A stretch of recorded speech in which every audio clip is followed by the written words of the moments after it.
Yes, tonight we've got some great things to talk about. The World Baseball Classic, two powerhouses, the Dominican Republic versus USA, or Jeremy Peña versus Kyle Tucker and other Astros, and who's being crowned the top left fielder in the league. There's some other names being bantered about. Astros getting offseason accolades, and none other than Shawn Spradling, who is a WBC expert and independent journalist, here to join us for Locked On Astros. Let's go.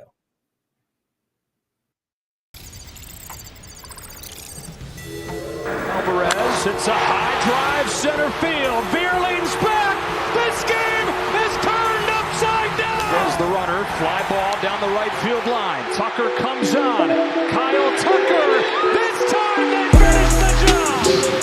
Hello and welcome to Locked On Astros, your daily Astros podcast. Here are your hosts, Eric the Man Huysman and Brett Htown Wheelhouse Chancey.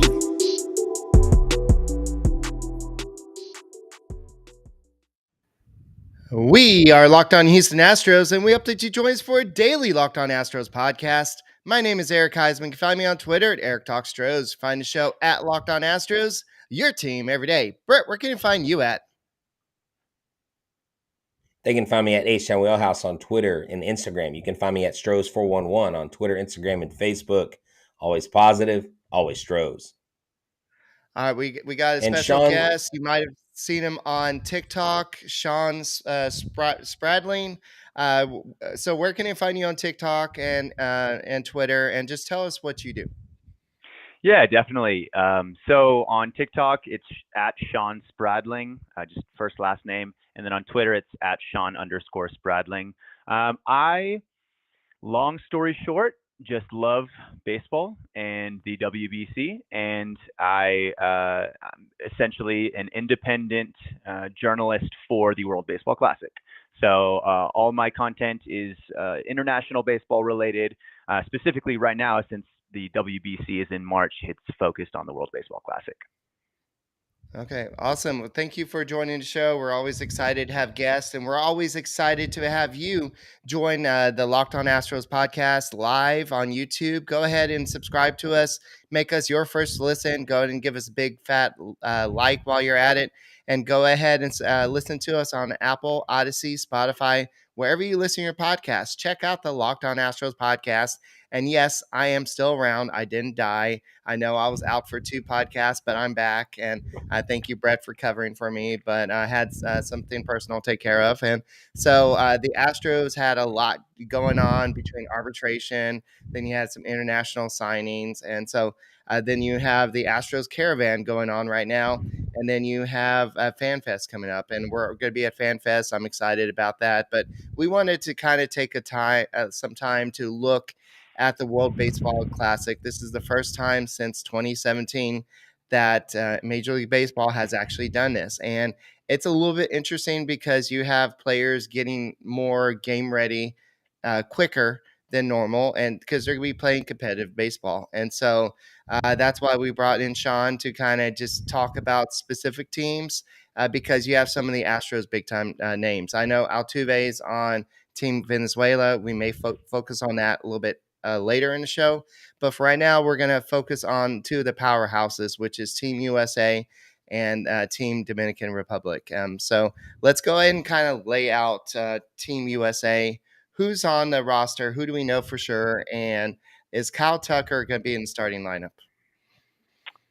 Yeah, that is a good question. And if I was Mark DeRosa, I would definitely put Kyle Tucker in the starting lineup.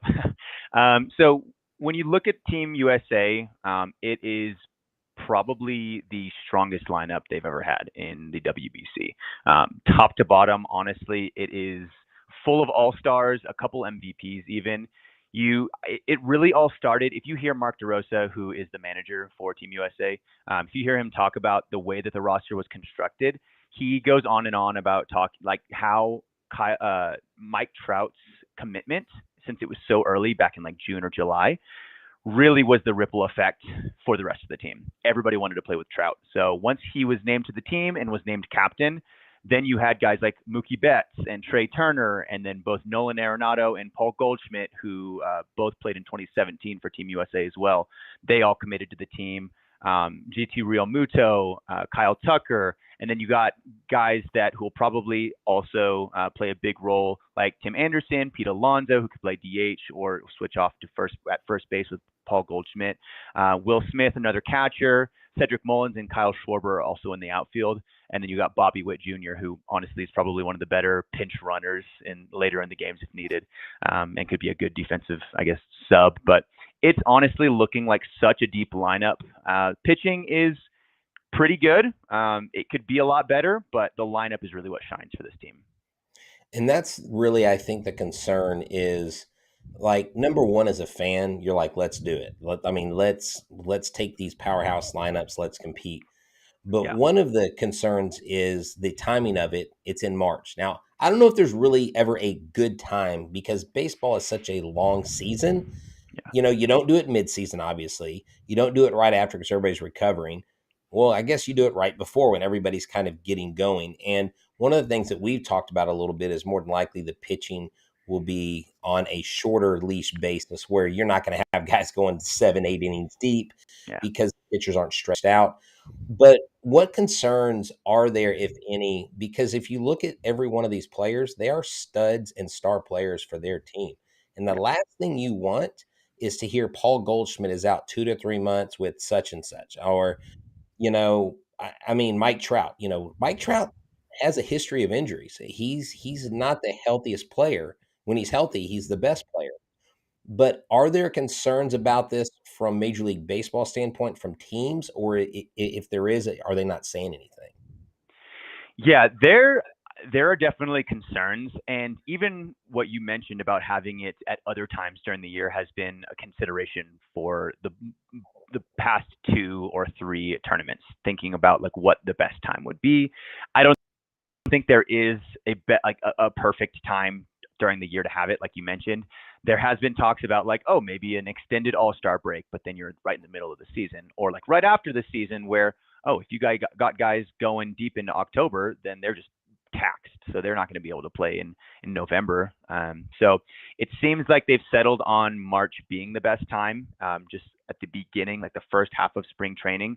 There is still definitely some concern, mostly about the pitchers just ramping up their arms much earlier than usual. It'd be probably a 2 weeks or so earlier ramp up where pitchers will start throwing. And I think pitchers and catchers will report to the WBC teams about 2 weeks before. But you see guys, like if you look at the Team USA pitching staff, you got guys like Kershaw, who is older, is injury prone, and didn't play in the last couple because of that. He wanted to focus on spring training. I think this time he was like, oh, well, this honestly might be my last chance to represent my country, so I want to play. But then after that, you got guys like Logan Webb, Nestor Cortez, Brady Singer, Lance Lynn, Adam Wainwright.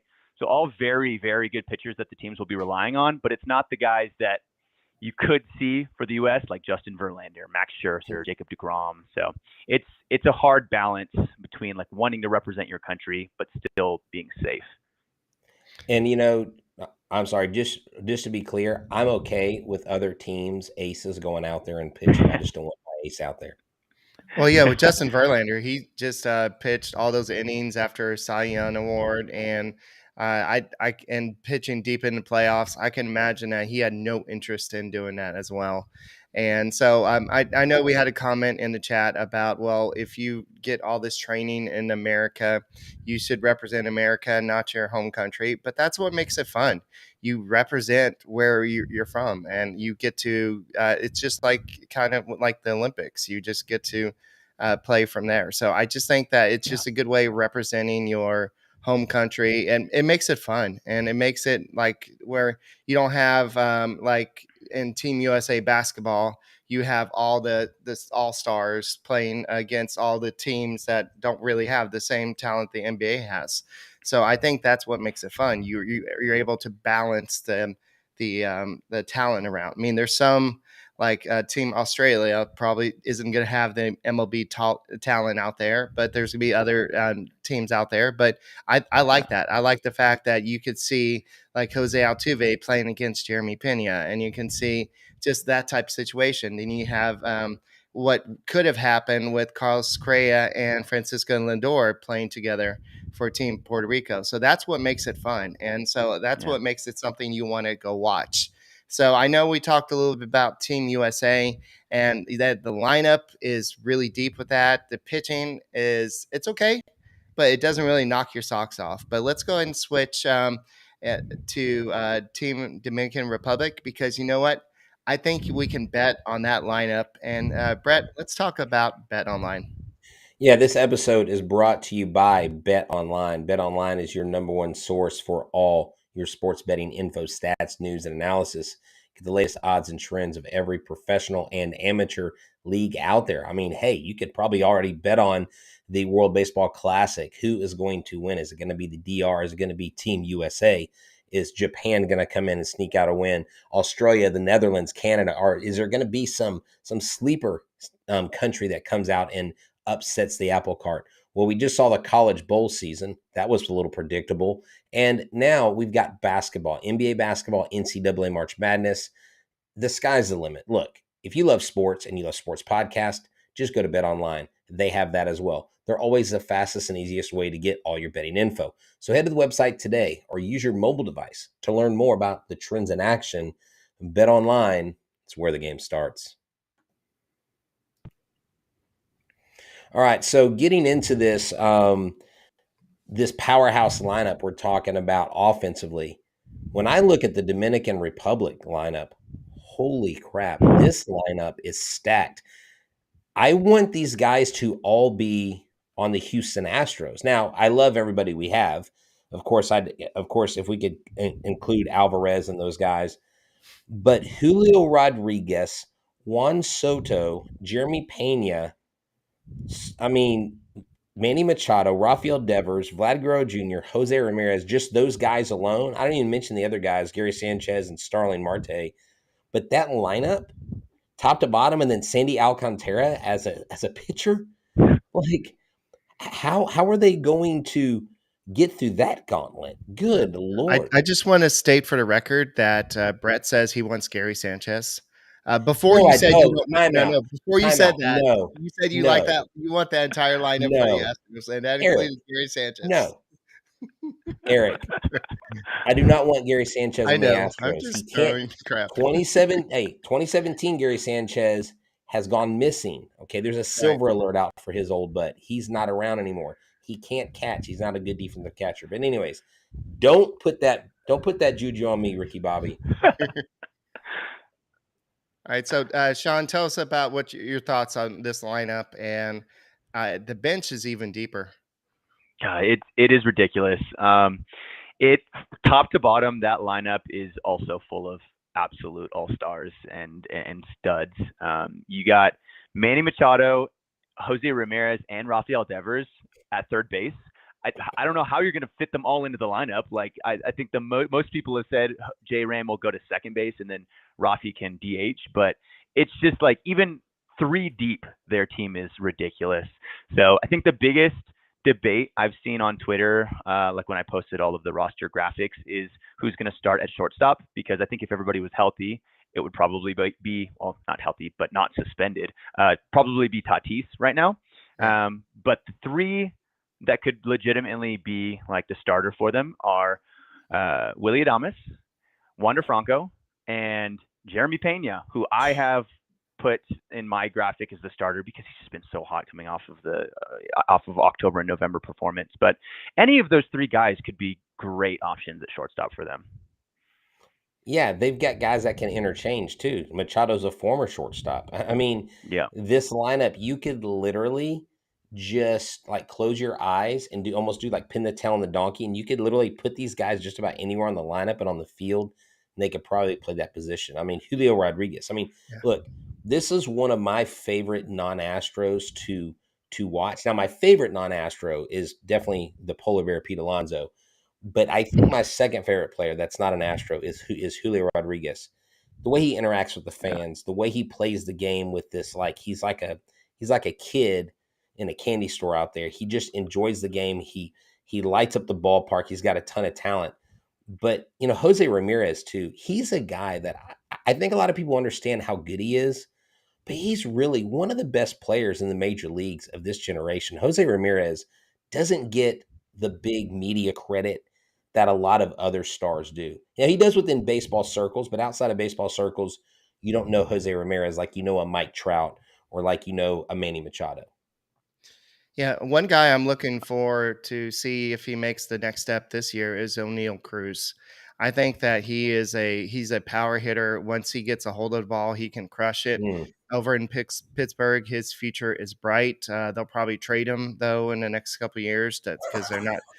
Once he starts making money, they're like, "Oh no, you want money? We got to get you out of here." So, but this kid's gonna be really good, and who knows? Maybe this is his time to shine.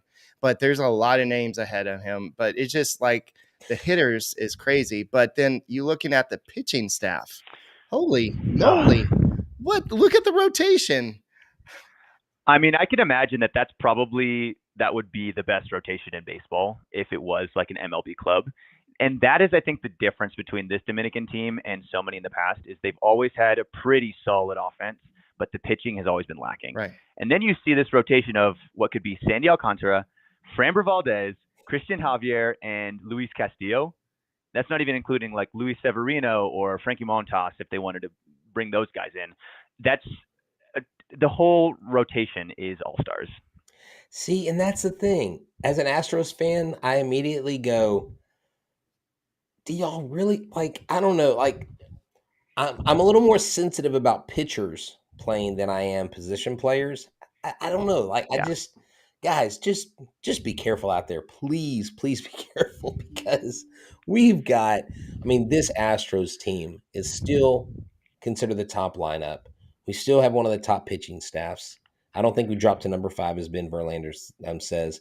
But it's great because these guys, Shawn, have a lot of pride. And I'm sure covering the World Baseball Classic, you're going to get to see that firsthand.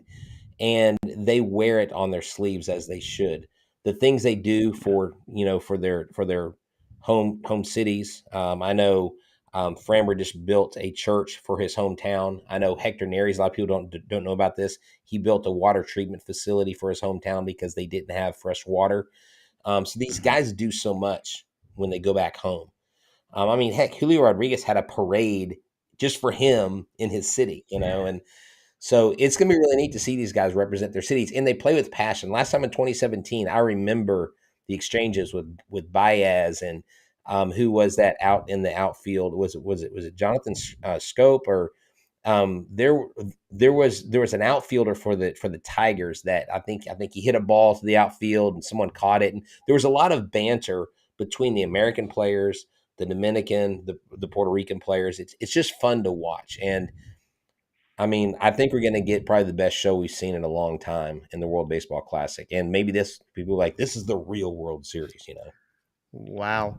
Do you know who started the last time? Well, this maybe not the last time, but on March 11th of 2017 for United States versus Dominican Republic, it was Marcus Stroman. He pitched 4 2/3 innings, shutout baseball, 3 hits, 4 strikeouts. And then on the other side, let's see if you remember this name, Edison Volquez.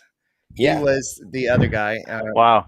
And he pitched 3 2/3 innings, allowed 6 hits, 3 runs, 1 earned run, 1 walk, and 2 strikeouts. Neris was on that team. Yeah. Familia was on that team. Abad was on that team, on that Dominican Republic team. And then I'm trying to get back to, where is it? Then United States, you had David Robertson, Andrew Miller, and Tanner Rourke. So in the lineup, Kinsler, you had, is that Andrew Jones? That's not Andrew Jones, is it? Adam Jones. Okay. Adam Jones. Yep. That's the guy I was thinking about. I was thinking about Adam Jones. Yeah. But Arenado was on that lineup, in that lineup too. Goldschmidt was as well. And so for the Dominican Republic, you have Manny Machado, Nelson Cruz, Adrian Beltre, Starling Marte. And so this is definitely the 2023 version isn't a lot better than this version. of it. Oh yeah. I would want to say it's like them being on steroids, but that would kind of have a negative connotation to it. Probably shouldn't use that pun in baseball right now. But yeah, I think it's going to be a strong showing. So Shawn, you are going to these games? I'm trying to figure out if I'm going to be able to take some time off to be able to go to Miami. I would love to go for at least the last 2 rounds in Miami, since that's where the semifinals and championship will be. The pool play in the U.S., there's 4 pools, 1 in Tokyo, 1 in Taiwan, and then 2 in the U.S., Phoenix and Miami. So I'd be happy with either, but I'd really like to go to Miami if possible.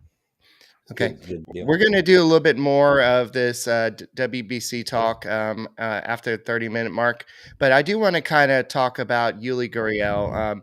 I know that there's a lot of buzz about the fact that he unfollowed the Astros on Instagram and followed the Marlins on Instagram. And then there's also he had breakfast with the president of the Marlins. And so there's a lot of reports that say that he's going to be a Florida Marlin, or Miami Marlin, whatever they're called. But that's interesting. You go from a World Series champion to a team that may be good, but they're not going to be competing in that NL East anytime soon. Well, the thing about the Marlins is they have an interesting team because they've got a very solid pitching staff. They've got some good young hitters, former Astros, and Yuli and his family have a pretty big house in Miami. So that's really their main homestead. They do have a home here in Houston, but their main place of residence is there in Miami. And his meeting with Kim Ng kind of made the news yesterday, then all the buzz, I guess, about 10 hours ago, whenever, like you said, he unfollowed, then he followed this team. And it's so funny how sometimes people really overreact to that. I mean, the bottom line is, look, he's a free agent right now. So Right. he's got to kind of separate himself a little bit. There is some talk about maybe there's some bad blood between him and ownership or him and the Astros. But I don't know of that from any like credible source. I just know those are rumblings. And I think a lot of people always suppose that when you have a veteran like Yuli that's loved by the city Right. and then he doesn't come back or there's no plans to bring him back, oh, there's got to be something wrong. So Shawn, what do you think about Yuli? I mean, Yuli is one of these key cogs in the international wheel, especially Cuba, and the pipeline that has become this Astros international signing juggernaut. Yeah. Yeah, and that's exactly what I was going to say, and I think you also hit it perfectly. The Cuban population in Florida is massive. There's a large Cuban influence there, and he does have that house there. So I think honestly, it made sense to me. It was a pretty logical next step for him, especially as he's nearing the end of his career, since he's already had 2 rings, and maybe he does want to focus more on like being home with family. I don't know the exact reasons as to why that would be if he did go to the Marlins, but it made sense for me, especially if you look at the Marlins depth chart. I mean, their first baseman, neither of them Garrett are Cooper. in Yuli's tier, I would say. So yeah, Garrett Cooper. So I think that's a good upgrade for them, and so it makes sense on both sides. Yuli is a huge voice in Cuban baseball, and kind of, I guess, referring to the World Baseball Classic as well, he won't be playing for Cuba because he's not allowed back since he left an international competition when he was playing for Cuba. And so he's not going to be able to be invited back. So because of that, he has really been a big voice for the Players Association of Cuba, who kind of is opposed to the Baseball Federation in Cuba. So because of that, I think this would be a good opportunity for him to really like make his voice even more known in the Cuban baseball sphere. And I feel like Miami would be a great place for that. Right. And Brett, to go back to what you were saying with maybe some bad blood with Astros ownership, you can say, well, he didn't play very well in 2022. But the dude for the last 3 years with the Astros, he played for a discounted price with the Astros. And I remember that the market value was about $12 million. He signed for 8.4, then 6.5, then 8 million. So he signed a team-friendly deal to stay with the Houston Astros to help them out, so they could go out and get other players. And because he wanted to stay with the Astros to win another World Series. And so he made that sacrifice. And now he's wanting to stay with the Astros, possibly. We don't know what's really going on. And the Astros are just not willing to give him maybe a 2-year deal, or maybe they're willing to give him a 1-year deal, but they're like, dude, you're about to be 39. We don't want to give you a 2-year deal. You're not Albert Pujols, and Albert Pujols wasn't even Albert Pujols at the end, but until the juice ball. But basically, I think that at this point, there's no sense if they're gonna bring back Yuli Gurriel. A, they wouldn't have signed Jose Abreu, and B, they would have done it already. Oh yeah, I think there's like a 99.5% chance that he does not come back. I don't see it in the cards. Yuli has done everything that he could do, I think, for this ball club. Now, what my concern then goes to with Yuli is post career. Can you bring him back as a liaison to Cuba? You have Yordan Alvarez. Maybe Yordan Alvarez becomes that guy if you lose Yuli in that role. But from what I understand, and people I talk to, like Cuba Baseball, Phil from up there in Canada, and other people that are close to understanding the Cuban baseball community, is basically there's like two different sects of Cuban players, and you're in one camp or the other. You don't have your feet in both camps. And one camp is like a little bit more friendly to the political ties of Cuba, and the other one you kind of have become almost not really like an enemy, but you've kind of lost favor, kind of like you talked about. So those things play a part. But the Astros, and I don't know if a lot of people know this, and we mentioned this on the show, they have an attorney specifically to help players that are from foreign countries bring their families over, especially someone like from Cuba, because the Astros now have 22 players in their system right now that are from Cuba, from major to minor leagues. And they're still signing more players. So them and the White Sox lead. Cleveland's catching up to it. The Guardians are catching up. But speaking of Cubans, Yordan Alvarez was dubbed the number 1 left fielder by Major League Baseball Network, by MLB Network, right now. The top left fielder right now. So everybody's like, who's our left fielder? We need to sign a left fielder. It's Yordan Alvarez, the best player on the planet. I mean, this guy, what an amazing – he was one of only 2 players to post an OPS of over 1,000 in 2022. Eric, we've been there in person for some of those home runs. Good Lord, what a gift this guy was. Thank you, Los Angeles Dodgers. Thank you. Yeah, and I know a lot of people would say, well, didn't he play mostly as a DH last year? Yes, he did. He played 77 games as a DH, 56 games as a left fielder, but who cares? We're just talking about the left fielder this player to play left field. So, that's right. Yes, and he played left field throughout the whole postseason. So I think they're just looking to get a way to have Shohei Ohtani as the best DH as well. So you move Alvarez out of the way. That way you could put Shohei Ohtani in as the best DH. Boom, problem solved. All I'm saying is that I'm glad that the Dodgers picked that Alvarez to give to us and not the other one. Yes. Yeah, there was 2 Alvarez's. And he just, and actually Kenny just covered that. He said that guy just elected for free agency last year, and he's not signed up with the team. He was actually their top pitching prospect at the time. So the tale of 2 Alvarez's. We could have had Greg Oden, but we got Michael Jordan, baby. You think about the draft picks. You think about the guys that have all the hopes, and that's what's interesting about these prospects. This year, this class, we've got 3 players out of the 9 or 10 or 12 will end up signing all together that they're hoping hit big. But even if one of them hits, that's a home run. You never know with these kids. And something we've learned talking to Elvis Rodriguez, talking to Rafael Peña, these kids drop out of school at 11 and 12 years old to go to the baseball academies because in school they don't have any realistic opportunities. And so baseball is their ticket. In one check, one opportunity can change their family's life. Right. So, guys, for those of y'all listening on Apple, Odyssey, Spotify, thank you for choosing the Locked On Astros podcast to be your first listen. And those of y'all watching us on YouTube, stick around. We're going to continue the conversation. We're going to have a little bit more WBC talk. We're going to talk a little bit about Hunter Brown. Where does he rank according to Baseball America and top prospects in baseball? And a couple more topics conversation. So thank you for making the Locked On Astros podcast your first listen every day. And Brett, let's go ahead and take it away with some more questions about BC. Yeah.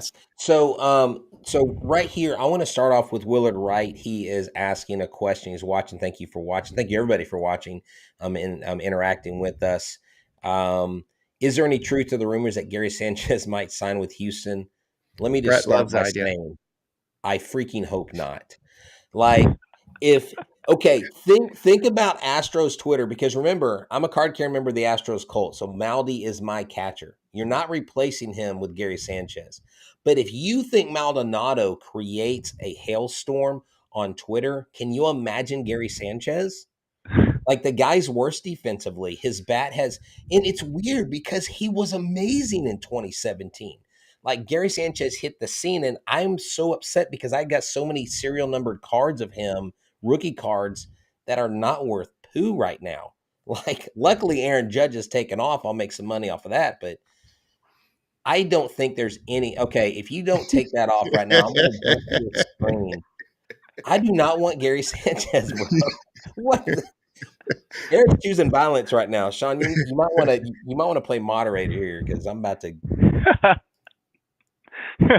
Yeah, it's funny that you say that about Gary Sanchez too on Twitter, because all you need to look at is the talk about the Dominican team, and that's exactly what would happen with the Astros if they got Gary Sanchez, because every reply when someone will post the Dominican team is like, wait, Gary Sanchez is the best catcher they have. You have all these guys across the field, and you have Gary Sanchez behind the plate. It's so funny. It's the exact same. They're like Rafael Devers will be catching a game before you know it.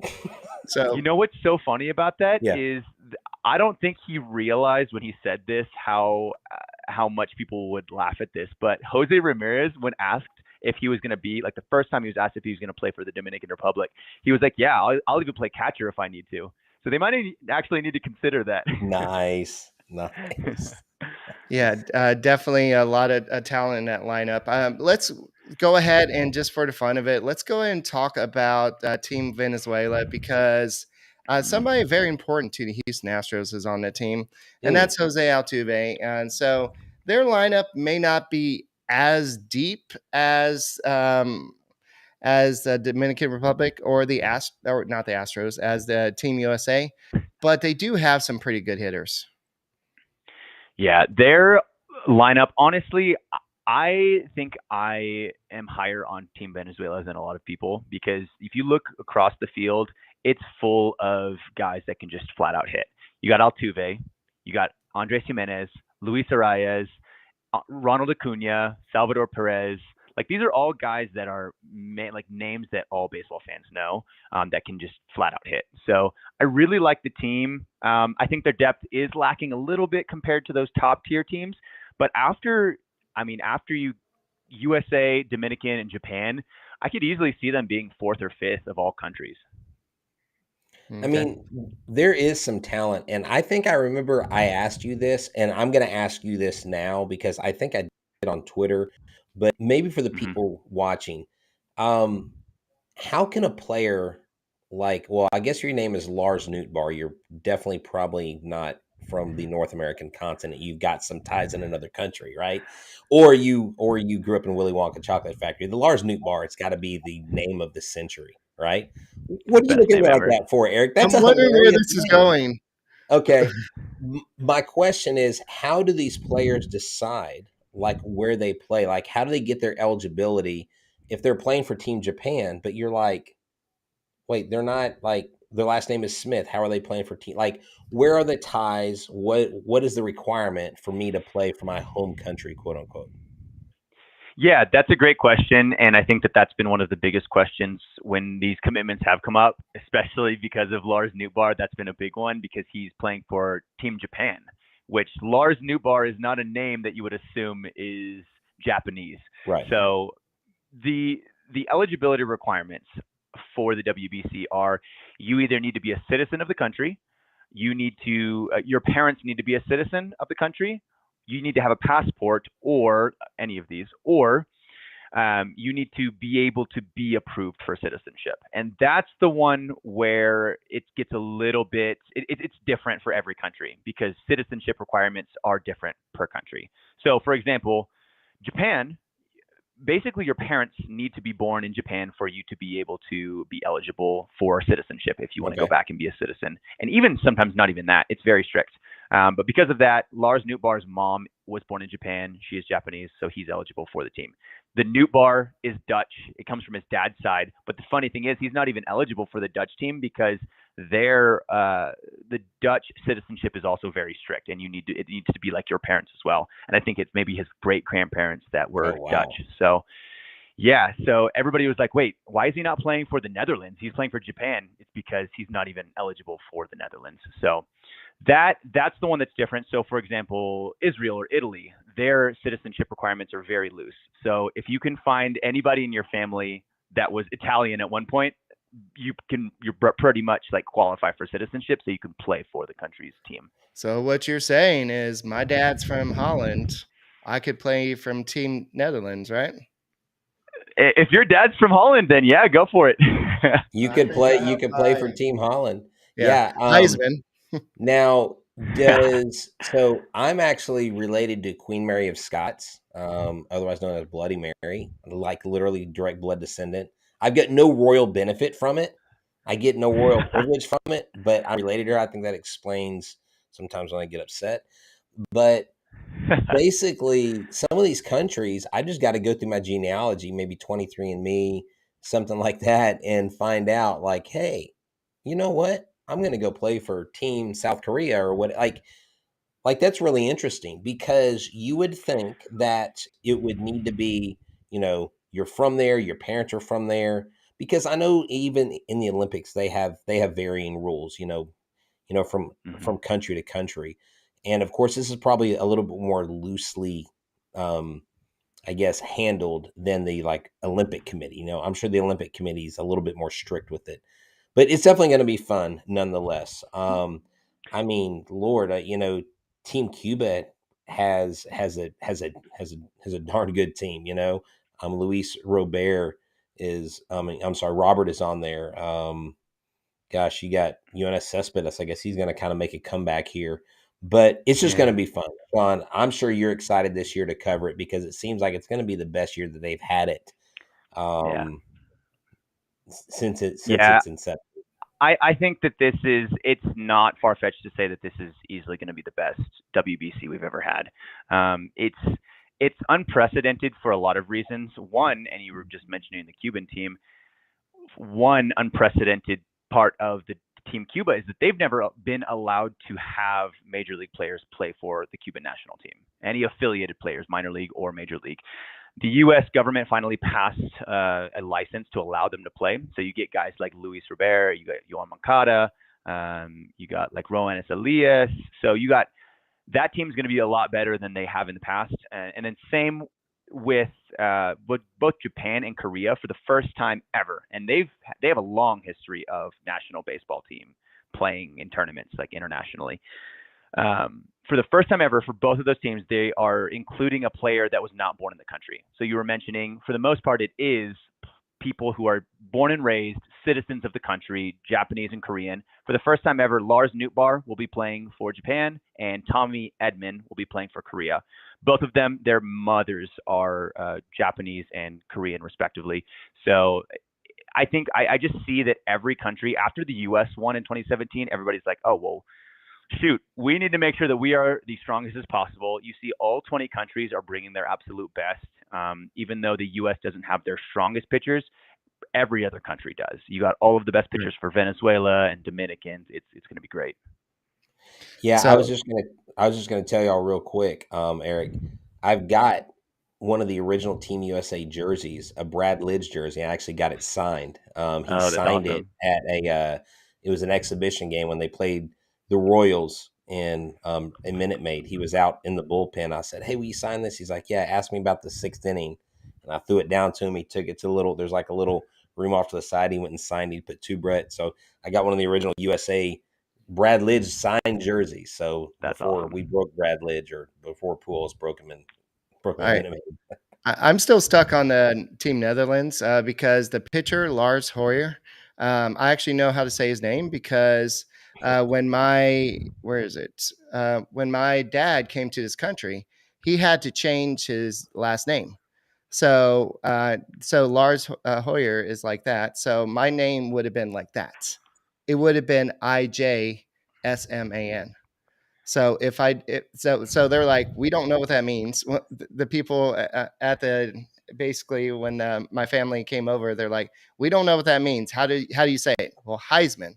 Well, it sounds like it has a Y in it, so let's change that IJ to a Y. So that's how my name came about. So that's just a little funny Wow. story. Yeah. So can we call you Lars? No, I'm not Lars. I'm Eric. So. But I'm curious if no, I don't have any relation to the Heisman Trophy winner, but there's a Michael Heisman. I'm like, he's an actor. I'm like, he's from the Holland. I wonder if I have any relation to him.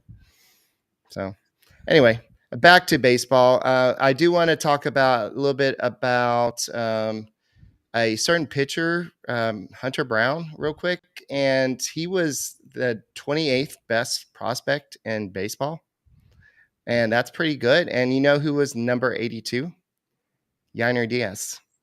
Wow. So not Corey Lee, but Diaz. So that shows that a lot more prospects rankers are a little bit more higher on Diaz than they are on Lee. So also, if you're looking at the top right-handed pitchers in baseball, according to MLB Pipeline, Hunter Brown is 8th overall.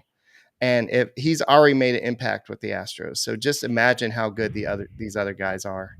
So, you know, one of the cool lists that we see put out, and if y'all get a chance, Astros Future does a best tools list, and Yainer Diaz has best hitter for average, best power hitter. Both are Yainer Diaz. Best fastball and best curveball is Hunter Brown. It's just a really cool list. Best defensive outfielder, Drew Gilbert. Best outfield arm, Pedro Leon. I mean, you got Logan Kearney there. I mean, look, best strike zone discipline, David Hensley. I think David Hensley is your new Alednis Diaz. Hensley to me excites me as a utility guy because he can play all over the field. He can hit for power. He can kind of do it all. He's kind of a Swiss Army knife there. So the Astros in 2023, Eric, we're going to see Hunter Brown do some things. We're going to see even some of these kids come up from AAA possibly. We're going to see movements in the minor leagues. We're going to see Joey Luperfido guys move up into AAA and get right there, and they're going to be like just waiting to get to Minute Maid Park. And that's what I love about this system, Shawn. Everybody we've interviewed, every time we talk to them, they're like, I love it here, but I want to be there. And that's what Hunter Brown said. Look, I'm glad I was on the Futures team. That's great, but I want to be at Minute Maid Park helping the Astros win a World Series. And what did he do? Help the Astros win a World Series. I love it. Yeah, I'm really excited for some of those guys in the farm system. If we're talking about specifically international baseball, which is my expertise. Pedro Leon is super exciting for the Cuban team. I also love the thought of him coming up maybe even halfway through the season for the Astros this next year. But there were some talks that he's not on the team this year for Cuba, but he's mentioned that he wants to be on the team for Cuba in the next World Baseball Classic. So that would be a ton of fun to see with him and Luis Robert in the outfield. So. Yeah. And so Jeremy Peña is part of the Astros caravan. I know Alex Bregman's could be part of it too, going to Uvalde. But Jeremy Peña said that he's working on the little things, focusing more on little details. Past years, I was just focused on working hard, but always working on the right things. This year, I was more just a specific plan and try and execute that. And what Does he think the Astros have what it takes to win this year? I think we have the pieces necessary to do it. And asked by a fan what his goals are for 2023, I think the only goal is to do it again. So that's definitely what the Astros want to do. They want to win it again. They want to go experience all that, and they want to prove everybody wrong. Yes, we lost one of the best pitchers in baseball in Justin Verlander, but I think the Astros have the pitching depth to withstand it. So we'll see what happens. We got some young pitchers that could be helping in JP France. I know he didn't have a great year last year, but there's some other names to kind of watch out for. And who knows? Maybe, just maybe, this is the year of Forrest Whitley. I mean, Forrest's mechanics on the most recent video that Edgar Martinez, not the former Mariner, but one of the bullpen catchers, one of the minor league catchers for the Astros, threw up a couple videos, and his throwing motion, his mechanics look a lot less violent, a lot less erratic. I mean, this kid with this frame and with the way he throws, the whipping action of his arm, has got to be a stressor on that elbow, on that shoulder, on the rotator cuff. Right. It's got to just be murderous on all the joints and stuff. And so hopefully he'll hone in, because I've kind of been on this train like, okay, like Forrest Whitley, when he shows up, we'll talk about him. But he looks good. And, Martinez, I'm asking him some questions he hasn't answered yet, but he said he'll answer what he can. And when I get some information on him, I'll share it with the show. But hey, Shawn, thank you for joining us. This has been great, man. I know everybody's enjoyed the WBC Classic Talk. I know my mom's in here again once again. She's watching. She loves having you on the show. So that's pretty cool. Anybody who can get mom loving more baseball, I do, appreciate that. And looking forward to FanFest this weekend. Please, if you're there, look for us. We'll have our Locked On shirts on. We'll have a camera. Just be ready to answer some questions. We'll be handing out stickers. It's going to be fun. We're going to be Locked On Astros FanFest for sure this weekend. Eric, any parting words? No, just for those people that have doubts about Forrest Whitley, just remember Mark Capel basically came out of retirement and actually pitched in the big leagues last year, and actually didn't pitch bad. He had 1.74 ERA, 10 innings. So I think Forrest Whitley still has a chance. Is he going to be impact starter like everybody thought? Who knows? But let's just not give up on this kid yet, and let's see what he can do in spring training. And if he's another piece for the rotation, great. You need, as we saw last year and we've seen in years past, you need as many starters as you can get to make it through the season. So that's all we got for this edition of the Locked On Astros podcast. Thank you, Shawn, once again for coming on. Where can they find you on TikTok and on Twitter? Yeah, on TikTok, it will be at Shawn Spradling. And on Twitter, it's at Shawn_Spradling. All right, guys, thank you for making Locked On Astros podcast your first listen every day. And if you like listening to prospects, the stars of tomorrow, why don't you go ahead and listen to the Locked On MLB Prospects? Host Lindsey Crosby is a prospect encyclopedia, and he's going deep on the MLB stars of tomorrow. It's free and available wherever you get your podcasts, but make sure you make him your second listen. Make the Locked On Astros podcast your first listen.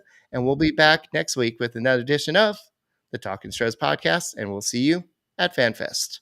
Go Stros.